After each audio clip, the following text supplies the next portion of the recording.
Has he? No. I'm not sure any of the letters have reached him. Where is that man?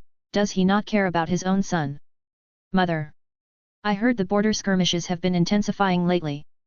Bah, that's always the excuse. Two people were talking while looking at the sun outside rising through a window. Both of them were in an expensive hotel suite overlooking the bustling city below.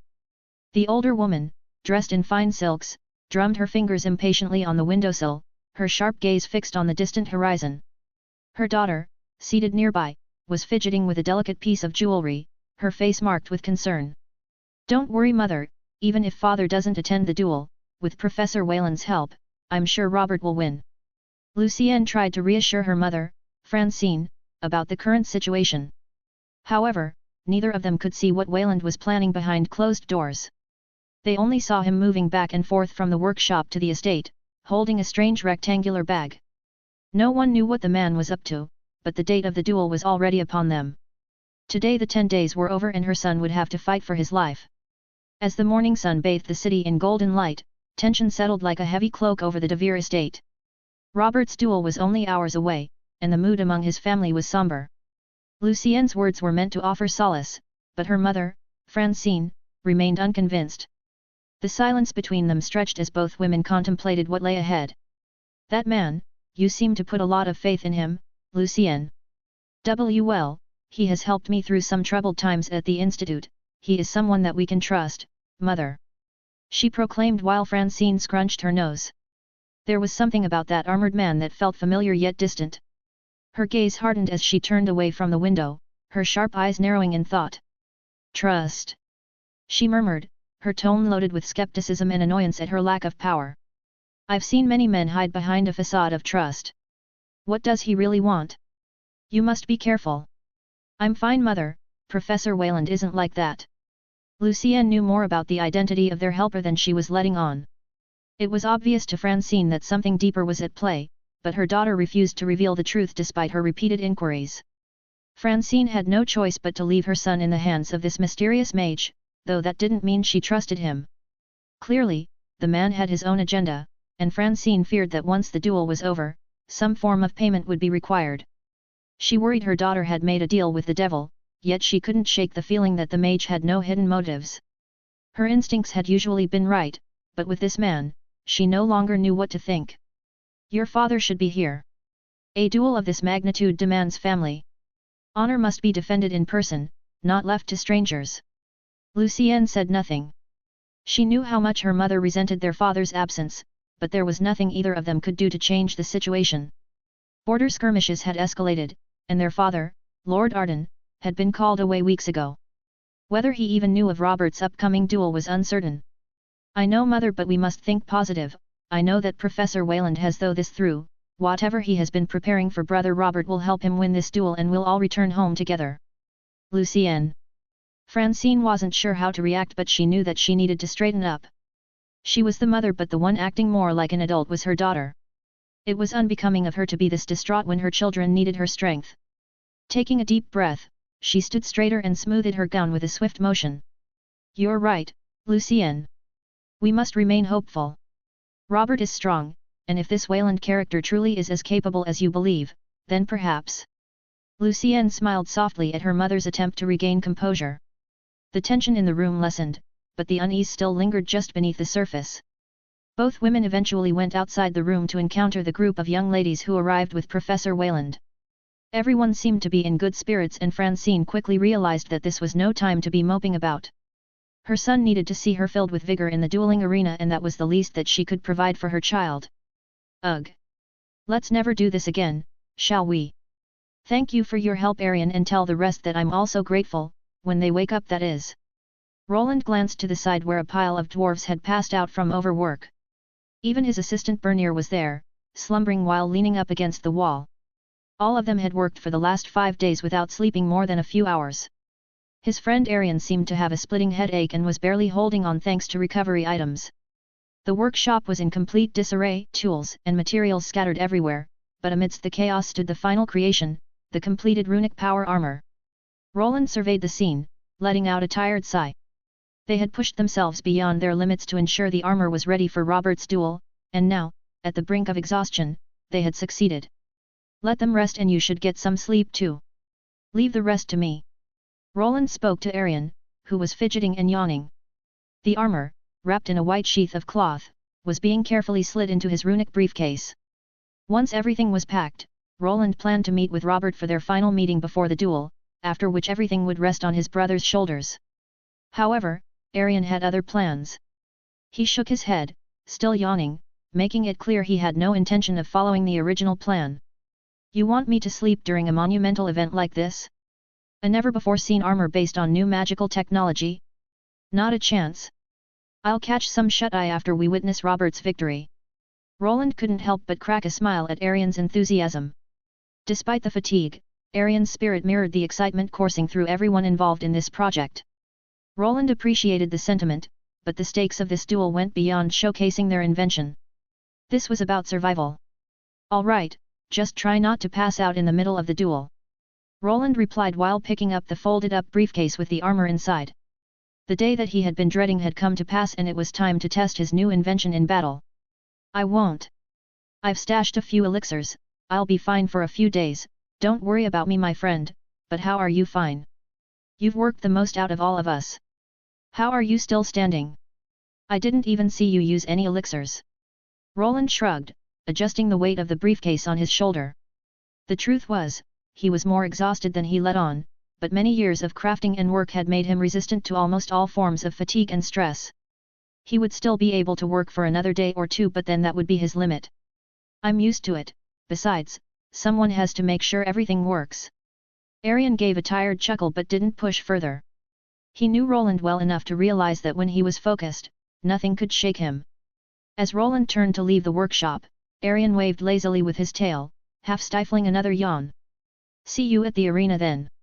With a nod, Roland made his way to the exit. His mind was filled with thoughts of Robert, the duel, and the uncertainties that lay ahead. He had done everything he could to prepare his brother for this fight, but no amount of preparation could account for the unknowns. All that was left now was to trust in Robert's skills and the power of the runic power armor. As he stepped out into the cool morning air, Roland glanced up at the sky. The sun had barely risen, casting a soft golden hue across the city. It was a peaceful moment, one that felt oddly out of place considering the tension building within him. In just a few hours, Robert would face his opponent in a battle that could change everything. He glanced at his display, many dots were surrounding him, most of which were Graham's men who had attempted to spy on them. They had not escalated things or tried to invade his workshop, something that he didn't expect. Perhaps this noble that he was going up against wasn't totally rotten to the core but for now, he was his enemy. Lucienne and her friends were gathering together, accompanied by her mother.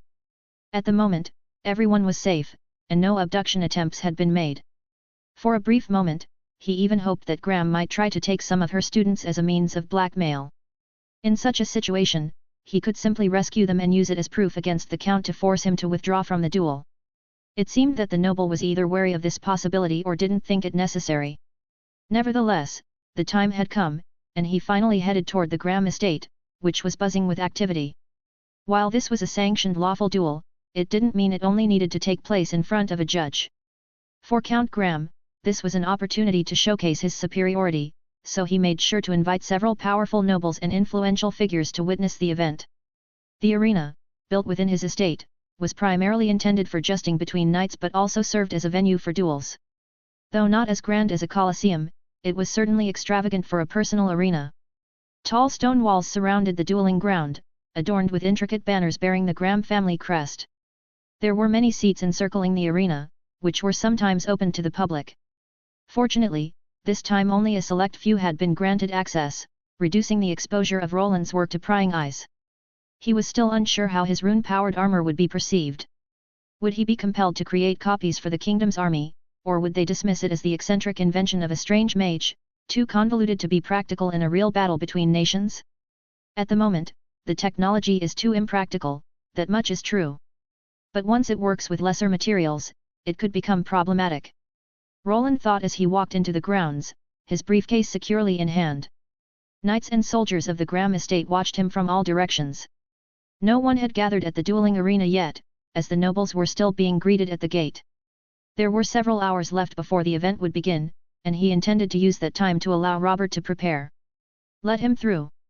The guards saw Roland approaching and stepped aside. Robert wasn't far ahead, being escorted to the underground chamber beneath the arena. There were 4 entrances to the open arena, each leading to a separate chamber. These chambers were where contenders would wait until called for when the show was about to start. Robert would be given a meal before the duel and then have to wait until the nobles announced the official start of the event. Not hungry? Not really. Soon, the 2 brothers were alone in the room, surrounded by weaponry and armor. Most of it was old and unfit for battle, discarded in piles in the corner. The room had an eerie stillness, as though the upcoming duel had drained the very life from it. Roland glanced at the neglected weapons and armor, then at his brother, who sat staring at what could be his last meal, unwilling to even touch it. It doesn't seem to be poisoned, just eat it, you'll need your strength for the duel. You're probably right. Robert reluctantly picked up a piece of bread from the tray in front of him, tearing into it with little enthusiasm. The tension in the room was palpable, the weight of the upcoming duel pressing down on both brothers. The clatter of dishes was the only sound, aside from the faint murmurs echoing from the arena above. As Robert ate, Roland sat across from him, the briefcase containing the runic armor resting at his feet. He could see the strain in Robert's eyes, the uncertainty, the anxiety. Though they had spent days preparing, nothing could fully quell the fear of a life-or-death battle. Roland knew this feeling all too well. "Wait, Roland, for all it's worth, I want to thank you and also apologize for putting you in this position, if only I wasn't so impatient then perhaps. Everyone makes mistakes, after this is over you'll probably make many more mistakes." The sound-cancelling spell enveloped them, though few people seemed to be paying attention to their conversation. There was still a risk of someone finding out, but Robert didn't seem to care much, and Roland, equally indifferent, didn't interrupt him. He was growing wary of constantly hiding, but with Arian's advice and the many layers of protective spells, he convinced himself that not even a specialist could uncover the truth of this conversation, or that Graham, or anyone else, would pay the price to summon such a person to reveal it.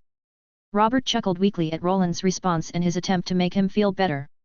The 2 brothers hadn't really had a heartfelt conversation since Robert had visited Albrook. After starting his military career, he had been focused on gaining experience and fame, something he was beginning to regret. The silence between them stretched again, but this time, it was less heavy. It was broken by Robert clenching his fist and looking directly into Roland's visor. "For all it was worth, I was proud to be your brother, and if I falter in this duel, can you promise me something?" Roland's helmet reflected the dim light of the chamber, obscuring the emotions inside. Robert's words hung in the air, heavy with the weight of what was unspoken. Roland shifted slightly in his seat as he stood up to place the suitcase down on the ground to begin the unfolding process. "If you falter? You won't. We've worked too hard for that. But go on, what is it that you want? If I don't make it through this..." Robert paused, exhaling deeply. "I need you to look after Lucienne, Mother, and Diana. I know you've been distant from them, and I understand why. But they'll need someone strong, someone they can trust. You're the only one left who can protect them." Roland's expression remained unreadable behind the visor, but inwardly, a mix of emotions churned. His strained relationship with their family had been a source of unresolved tension for years. Robert's words only deepened the burden he already carried, and for a brief moment, he wanted to refuse, to say it wasn't his responsibility. But that wasn't who he was. Not anymore. "You're not going to die, Robert, but if anything happens, I swear I'll take care of them. Just don't make me have to keep that promise, all right? I don't think I've even spoken to Diana once in my life either." Robert's face softened, the tension in his shoulders loosening slightly. "Thanks. I know I'm being dramatic. But, it helps, knowing you'll be there. Sure, any more requests while I'm here? Perhaps you wish for me to take Lucille away to the Institute while I'm at it." Roland joked about abducting Lucille de Vere from her father, but Robert seemed to have liked that idea instead. "You would? I'm sure she would rather go back to her magical research than be forced into marriage by her father. Why don't we discuss this later? Now get into the suit, I'll supply the mana for now, but once those gates open, you'll be on your own. Remember? Yet I know, I have limited time, you've told me that 10 times every day. Glad that you've listened, now get into the suit, I need to run some diagnostics and try to calm down, your heart rate is increasing." The fully constructed runic power armor rose from the spatial briefcase and stood before them. To Roland, the sight was breathtaking, before arriving at the institute, he hadn't thought such a feat was possible. This suit of armor was actually recognized by the world system as a proper suit of armor and magical item.